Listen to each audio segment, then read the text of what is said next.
It's time for the RIX report. 3 good points of college football, and Chris Ricks, take it away. Well, after today, Rob, USC is not done. I know a lot of the fans are panicking after losing to Stanford. 40-point underdogs. Was Stanford in this ballgame? They're not done. They're going to fall out of the top 10. They're not going to gain much ground next week after beating Arizona. If they do next week, but they should be able to get back in the top 10 after that with some tough Pac-10 games, especially beating Cal and Oregon. And number 2, you've got to look at Notre Dame. There's still something left in the Fighting Irish. They may not be able to get Boston College next week, but after that, hey, if Stanford can beat USC, maybe Notre Dame can too if they build on what they did tonight. And then coming into the rest of their season, they've got some easier games after that USC game. Thirdly, LSU is your consensus number 1 right now. After USC went down to Stanford today, there's no more debate. LSU coming back, fighting back, and beating the Florida Gators. They're the number 1 team in the nation as of right now, but we'll see what happens in the next month. And that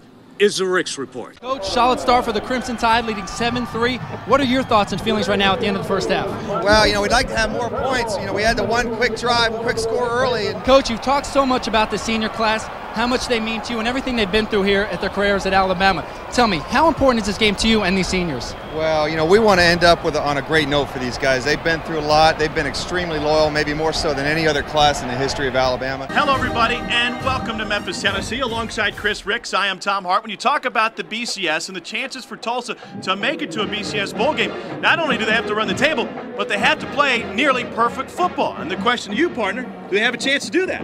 Well, it's a very slim chance, but they have to win, and they have to win big. Unfortunately for Tulsa, they're not a USC that everyone loves, all the voters love, and they can squeak by just beating opponents. They've got to win all their ball games, and they have to blow them away if they're going to catch any attention of the voters or the computers. Frustrating thing for USC is knowing that they're not playing a big-time opponent. They're not able to bounce back next week and play Cal or play Oregon. Even if they beat Arizona by 50 points, it's not going to put them in the top 10. They're going to have to wait a few weeks to get back into the polls.